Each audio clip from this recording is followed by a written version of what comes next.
Hello বন্ধুরা, কেমন আছো? আবারও একটা নতুন রেসিপি নিয়ে চলে এলাম। করলার ভর্মার রেসিপি, খুব ইউনিক রেসিপি, তোমরা কিন্তু ট্রাই করবে। তার জন্য আমরা প্রথমে করলাটাকে ভালোভাবে ছাড়িয়ে নেব। করলার গায়ে যে কাটা কাটা খোসাটা আছে ওটা আমরা ভালোভাবে বটি দিয়ে ছাড়িয়ে করলাটাকে দুভাগে ভাগ করে কেটে নেব। এক এক করে আমরা সবগুলো করলা ভালোভাবে ছাড়িয়ে নেব, যাতে করলার গায়ের ওই কাটা কাটা ছালটা না থাকে।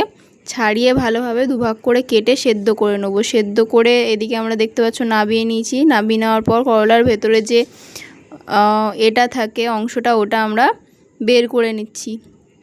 আলাদাভাবে আমরা ওইগুলোকে সবগুলোকে করে নেব। এদিকে আমরা সর্ষে আর কাঁচা লঙ্কার পেস্ট করে নেব। তারপরে ওর মধ্যেই আমাদের যে করলার ভেতরে যে অংশটা ছিল ওটা আর চিংড়ি মাছের আমরা একটা পেস্ট করে নেব ভালোভাবে।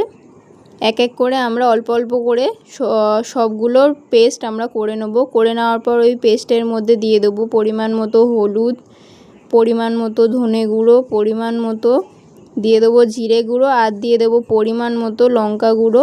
তোমরা তোমাদের ঝাল অনুযায়ী লঙ্কা দেবে। লঙ্কা গুঁড়ো দিয়ে দেবো। তারপর দিয়ে দেবো নুন দিয়ে দেওয়ার পর আমরা ওতে দিয়ে দেবো আমাদের যে সর্ষে আর কাঁচা লঙ্কার পেস্ট ছিল, ওই পেস্টটা আমরা পরিমাণ মতো ওতে দিয়ে দেবো। দিয়ে ব্যাটারটাকে আমরা ভালোভাবে মাখিয়ে নেব। ব্যাটার বলতে এটাই আমাদের করলার ভেতরে পুর যাবে। ভালোভাবে মাখিয়ে নেওয়ার পর আমরা ওর মধ্যে দিয়ে দেবো অল্প স্বাদের জন্য চিনি। দিয়ে দেওয়ার পর আমাদের যে সেদ্ধ করে রাখা করলাগুলো ছিল, ওই করলাগুলোর মধ্যে এক এক করে আমরা পুরগুলো ভালোভাবে দিয়ে দেবো ভর্তি ভর্তি করে। খুব চাপ দেব না, যেহেতু করলাগুলো সেদ্ধ করা। এক এক করে আমরা সব করলায় পুর দিয়ে দেবো।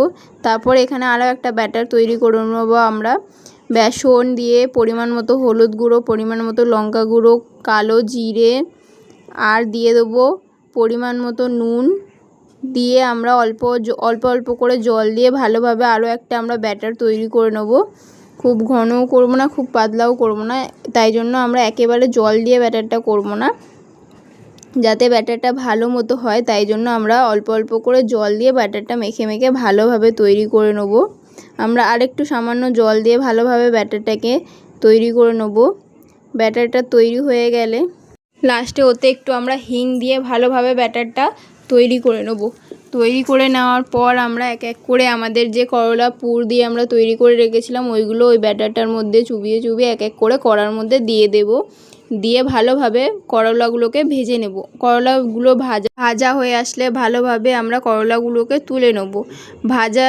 তোলার ভিডিওটা স্কিপ হয়ে গেছে, তাই আমরা ওটা দিতে পারিনি। এইভাবে এক এক করে আমরা সব করলাগুলো ভেজে নেব। যতক্ষণ করলাটা ভাজা হচ্ছে, তোমরা ভিডিওটা ভালো লাগলে একটা লাইক করো, শেয়ার করো, রেসিপিটা পছন্দ হলে একটা কমেন্ট করো, আর চ্যানেলে নতুন হয়ে থাকলে চ্যানেলটাকে সাবস্ক্রাইব করে দিও। এইভাবেই আমরা ব্যাটারে দিয়ে চুবিয়ে চুবিয়ে ভালোভাবে করলাগুলোকে এক এক করে ভেজে নেব। লাল লাল করে ভেজে নেব ভালোভাবে।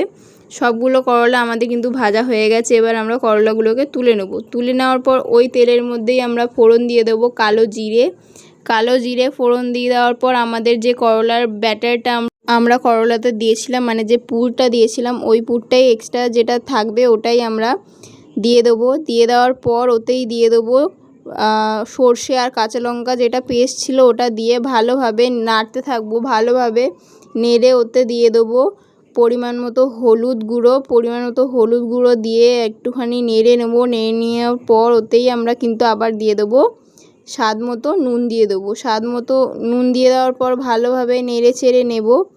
নেড়ে নেওয়ার পর আমরা ওতে আরেকটুখানি স্বাদের জন্য দিয়ে দেবো চিনি দিয়ে দেওয়ার পর আমরা ঝোলটাকে ফুটতে দেব।